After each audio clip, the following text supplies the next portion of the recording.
ที่สองแล้วเนี่ยเราเพิ่นก็มีสหประชาชาติตั้งขึ้นมาแล้วก็แต่ละประเทศก็เข้าไปเป็นสมาชิกของสหประชาชาติเพิ่นก็มีเขียนกฎเขียนกติกาเนาะเพื่อสิสร้างสันติภาพอยู่ในโลกนี้เพื่อสิอยู่นำกันให้เป็นมิตรกันต่อบ่ให้ฆ่าฟันลั่นแทงกันอีกบ่ให้ประเทศใหญ่ไปลุกลานประเทศน้อยเนาะอะไรก็ไปก็เขียนกันขึ้นว่าตั้งกันมาแล้วก็พยายามปฏิบัติกันขึ้นมาเห็นว่าแต่ทั้งอย่างไรก็ดีเนาะ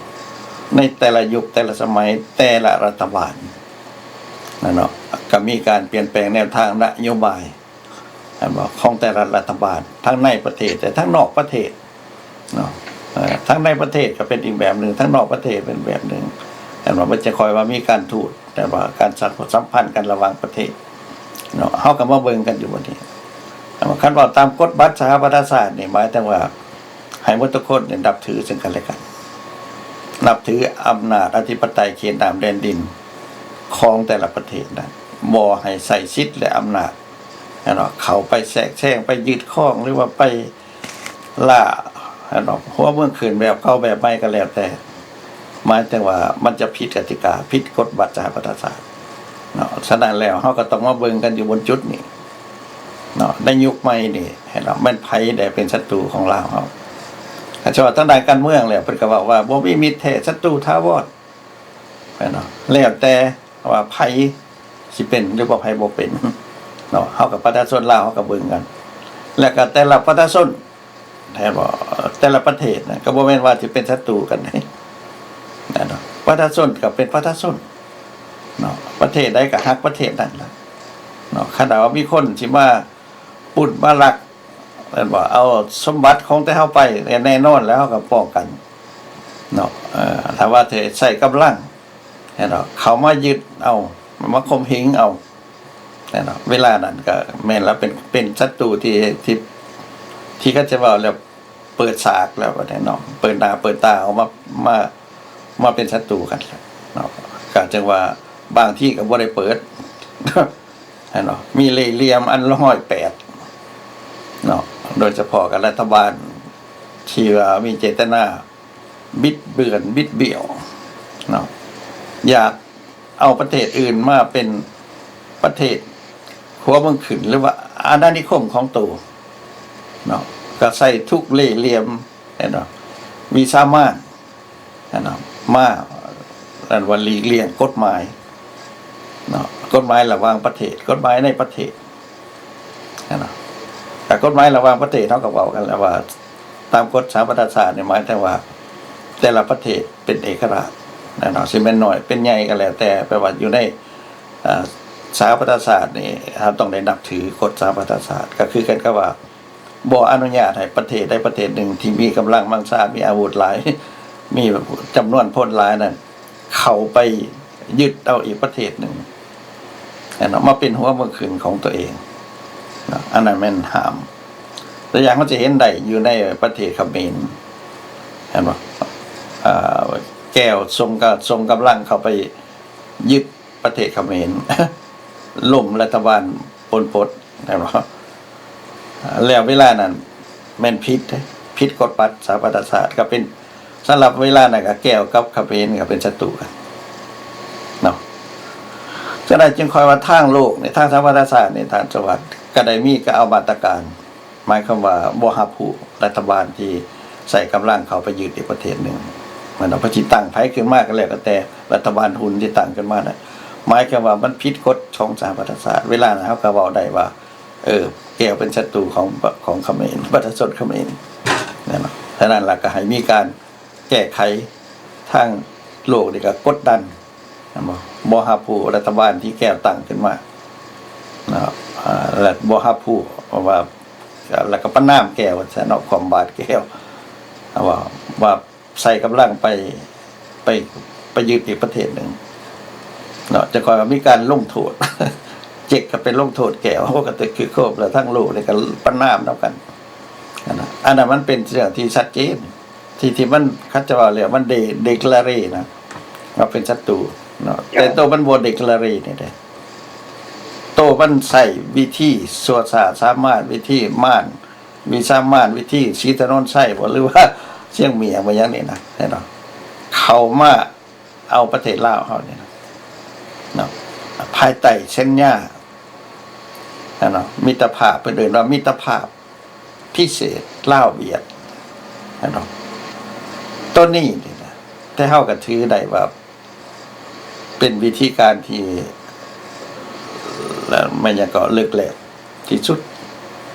แล้วก็ระมัดระวังที่สุดเนาะทางด้านสากลนี่ก็แปลว่าบ่มีผิดล่ะ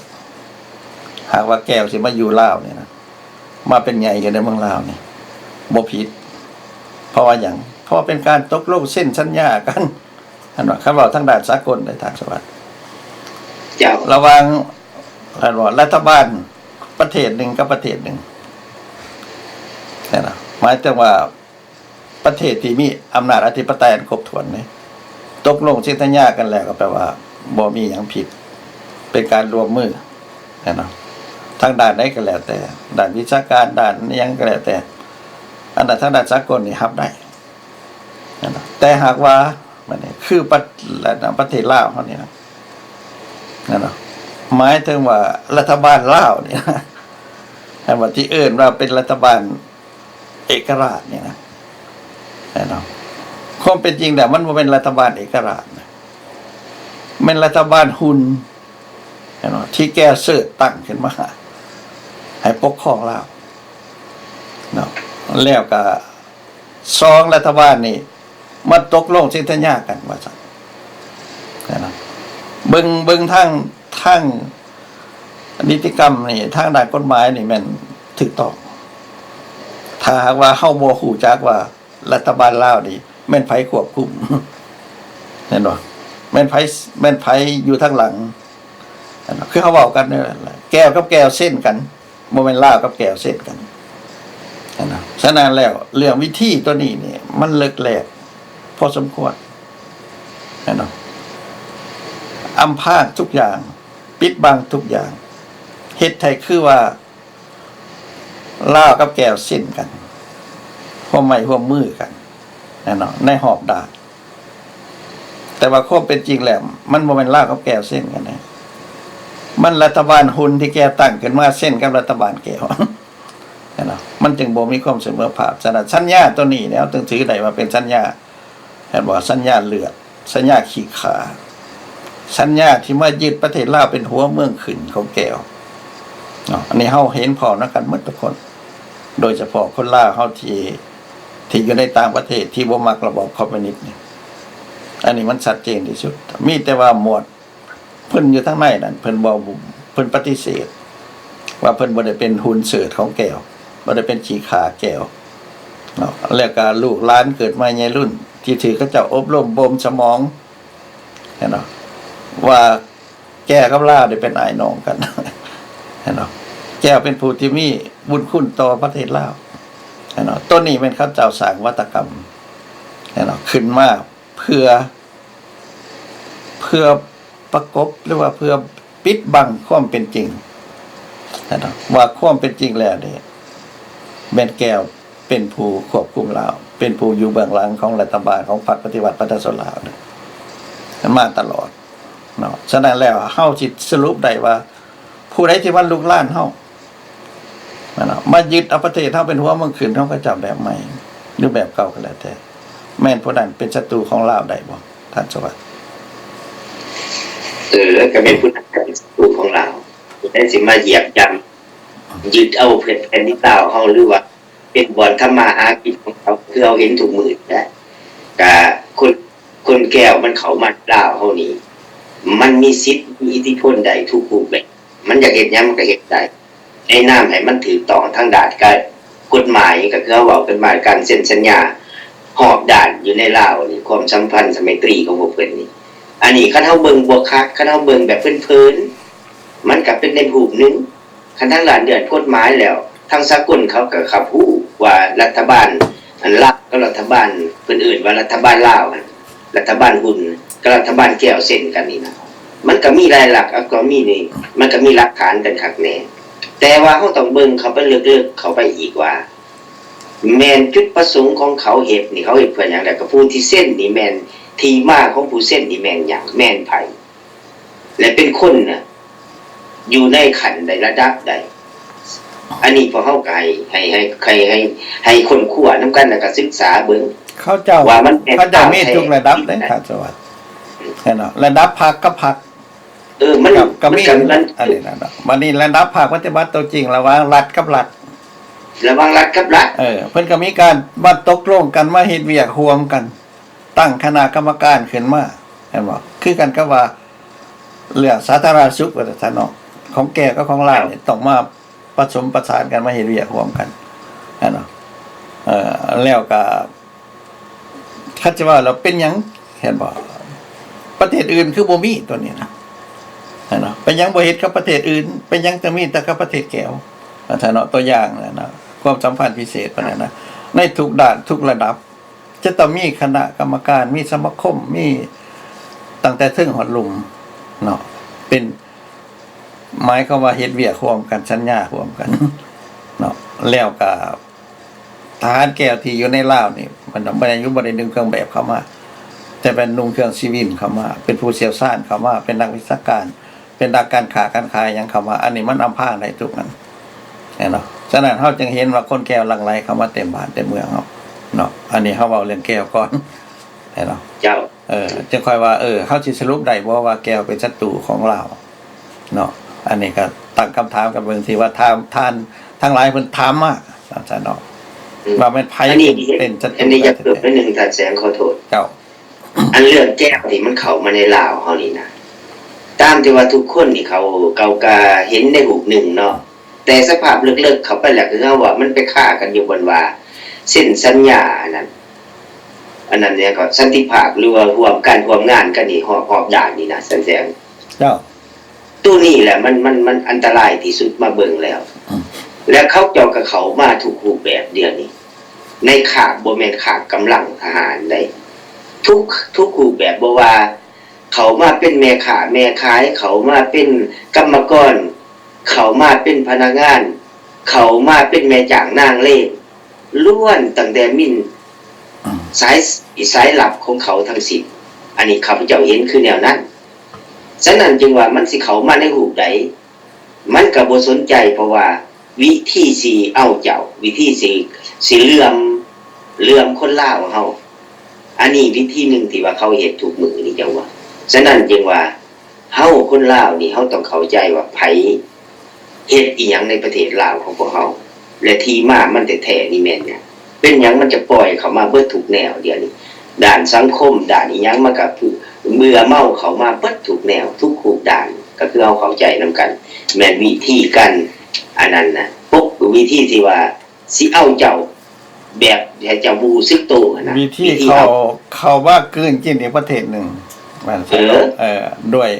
กลไกต่างๆนาที่บางที่คนล่าเฮาก็คิดบ่ถึง คนลาวเฮาก็บ่เห็นเบื้องหลังเจตนาอันแท้จริงของเขาเจ้าอยู่ไสเนาะบางคนก็ถือล้างสมองบางคนก็ถือได้รับข้อมูลบ่เพียงพอเนาะหลายสิ่งหลายอย่างนะคือเฮาเว้านี่ล่ะเนาะเป็นหยังคนลาวจะไปเรียนอยู่ประเทศแก้วหลายแท้ท่านเนาะแล้วคันเรียนจบมาแล้วเนาะก็สิเป็นจังได๋บ่ท่านเนาะเฮาก็คิดกันเบิ่งเนาะแล้ววันนั้นสิกลับคืนมาเมืองลาวนี่เนาะมากรรมกระทรวงทบวงกรมต่างๆมากรรมบ่การค้าขายว่ากรรมเรื่องบริษัทต่างๆอย่างนั้นว่าในนามไผในนามทึ่นแก้วในนามไผกับสุแลแต่จะว่ากันแต่แม่นเขาเจ้า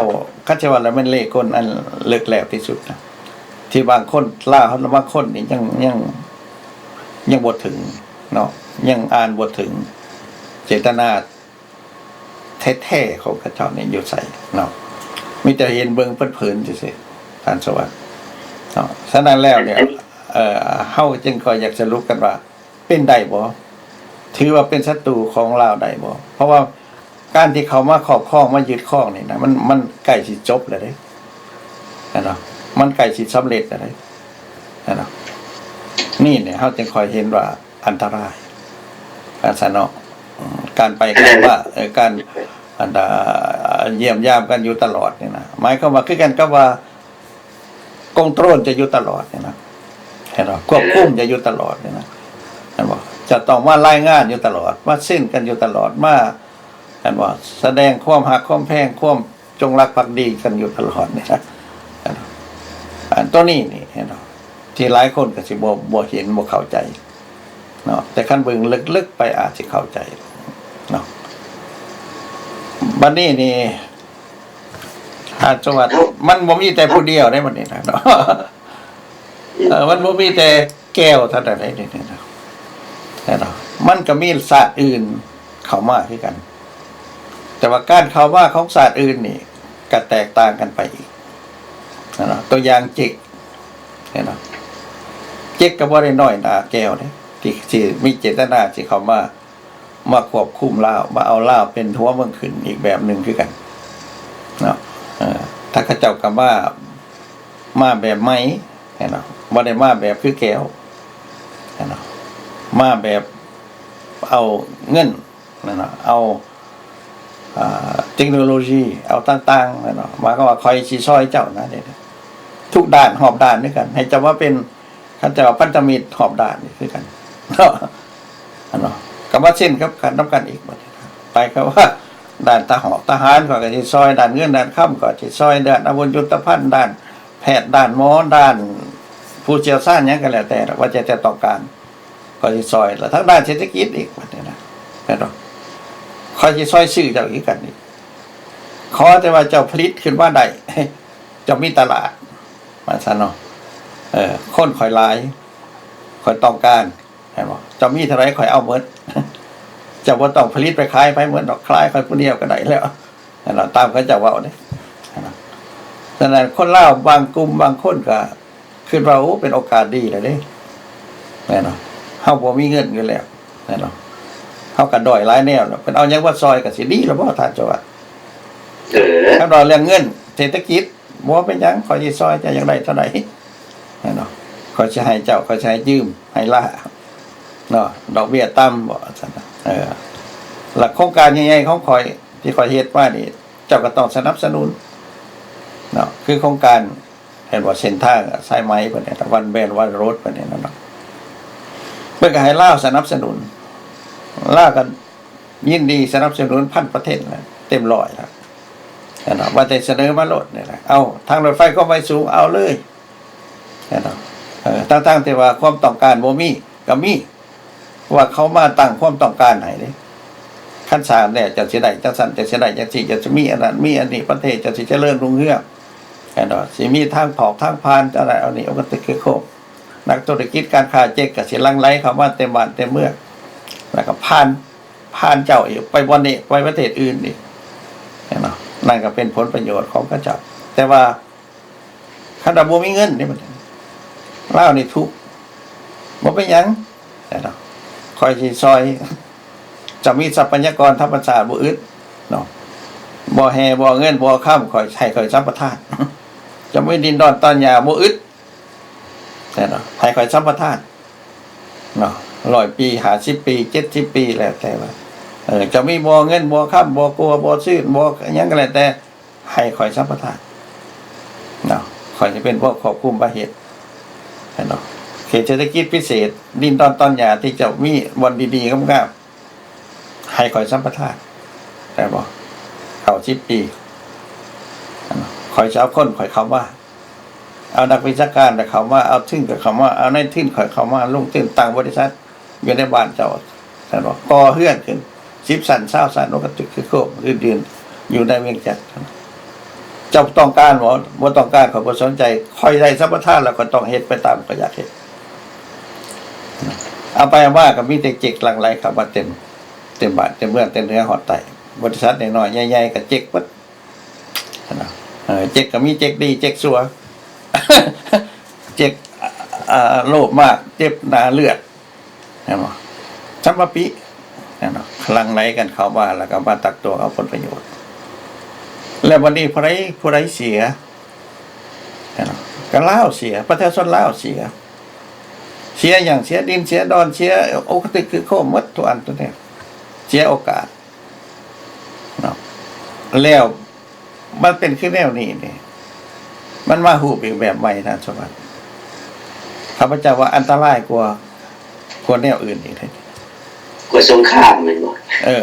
ให้เนาะ สงครามเฮายังบ่ได้สู้กันได้ บ่ยุคนี้นี่บ่มีสงครามบ่มีคน อันนี้บ่มี ท สงค หาร ราม มาตีจะมายึดเจ้าบ่มีเลยเนี่ยเนาะ วิธีการที่เขามายึดแต่เป็นศัตรูของลาวนี่มันบ่มีสงครามศัตรูบ่แม่นศัตรูแบบสงครามศัตรูแบบที่ว่าเขามาแบบถูกต้องตามกฎหมายตามกฎอันนั้นเซ็นสัญญา แบบเศรษฐกิจแบบเอาเงินเข้ามาซื้อเจ้านั่น ตรงนี้แหละ แน่นอน มันอันตรายที่สุด คอยมีอำนาจเงินคอยมีอำนาจเทคโนโลยีมีอำนาจอันว่าซื้อขายหลายด้านมีนักวิชาการมีอย่างหมดแหละนะนั่นน่ะคอยก็มาความงามจะได้ไว้นั่นน่ะตัวนี้นี่เนาะก็เป็นอีกปัญหาหนึ่งคือกันนั่นเนาะที่เฮาสิถือได้บอกว่าเป็นศัตรูของประชาชนลาวถ้าสอน อันนี้แล้วเขาจึงอยากมาวิจัยมาขอว่าประชาชนลาวเฮานี่สิคิดว่าพวกเขามาในลักษณะแบบนี้นี่ที่เฮาสิถือว่าเป็นศัตรูของประชาชนลาวเฮาบ่หรือว่าเฮาสิถือแนวใดอันนี้ก็แล้วแต่อันประชาชนลาวเฮาสิมาวิเคราะห์วิจัยมาคิดนํกัน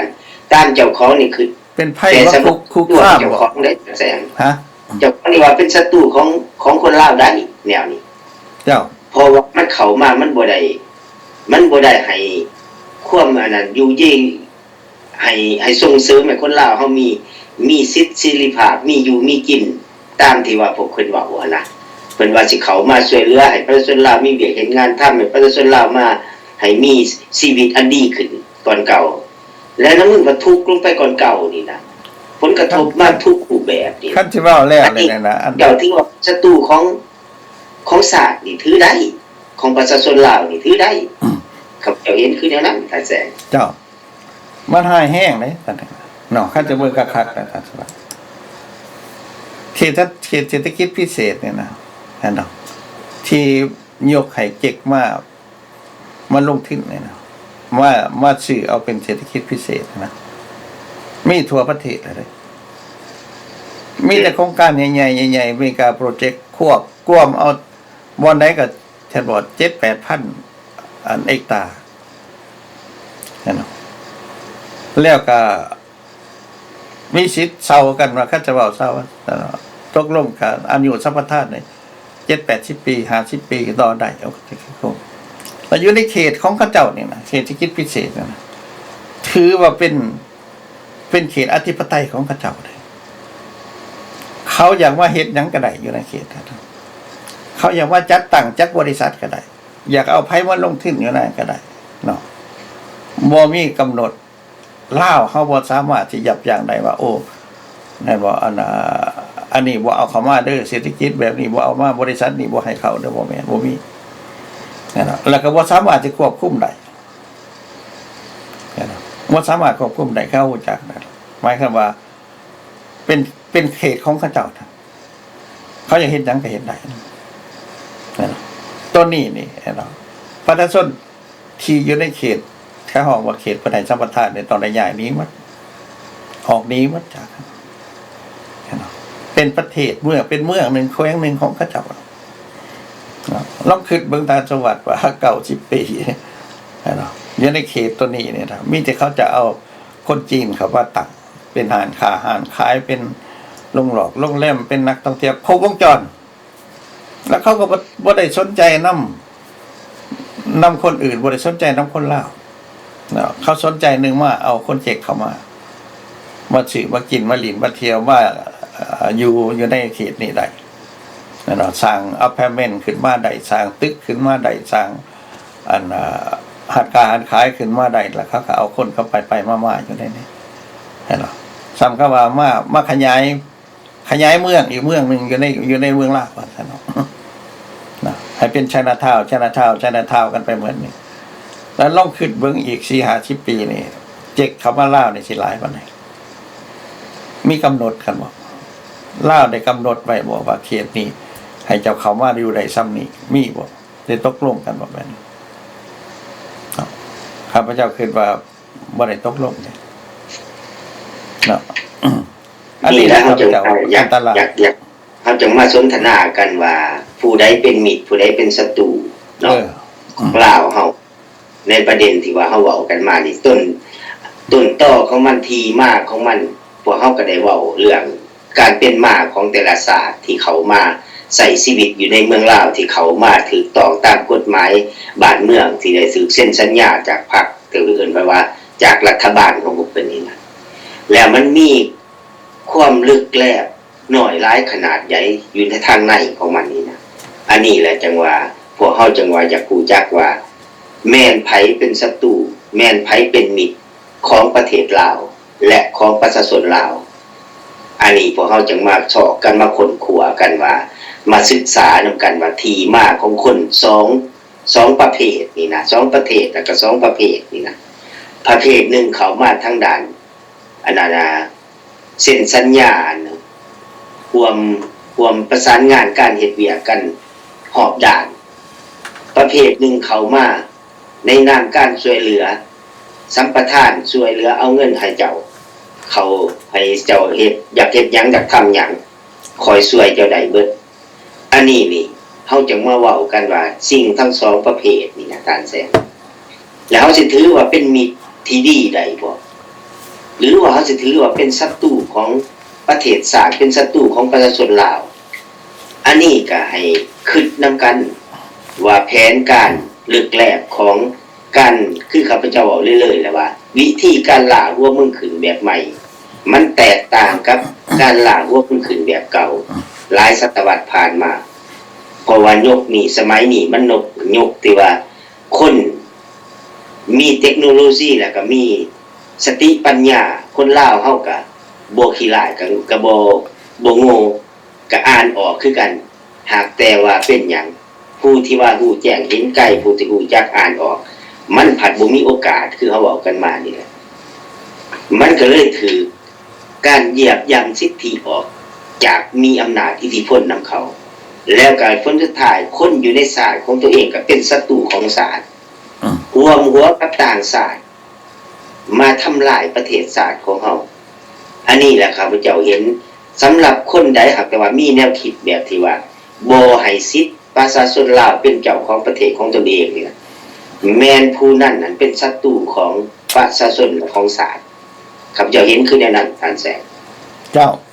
ใหญ่เจ้าก็บ่ได้มีหยังผิดดอกท่านสวัสดิ์เนาะเฮาก็อยากบ่เงื่องให้พ่อแม่พี่น้องเฮานี่เห็นนำกันนะว่าภัยอันตรายกำลังคุกคามเข้ามาประเทศของเฮานี่มันมาหลายรูปแบบเนาะรูปขึ้นสามารถก็เฮาเห็นแล้วท่านเนาะเห็นเต็มตาแล้วเนาะก็คือเพิ่นปล่อยโอกาสให้นักลงทุนนักลงทุนต่างประเทศได้เข้ามาสัมปทานมายึดครองเอาดินดอนตอนหญ้ามายึดครองเอาบ่อนั่นบ่อนี้เนาะตัวอย่างว่าสร้างทางรถไฟความไว้สูงฉะนั้นลาวบ่มีเงินเพียงพอเพิ่นก็ให้เอาบ่อเกลือบ่อโพแทสเซียมอย่างเข้าไปจำนำ 4-5 บ่อเนาะให้เก็บเป็นผู้สัมปทาน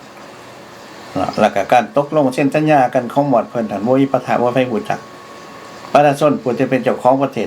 แท้ๆก็บ่รู้จักบ่มีการเปิดเผยความเป็นจริงสัญญาให้สัมปทานก็บ่มีการเปิดเผยว่ามีข้อใดแน่ที่มันบ่เป็นผลดีให้แก่ประชาชนลาวให้แก่ชาติลาวเฮาประชาชนลาวควรรู้เนาะก็บ่ได้มีหยังเนาะ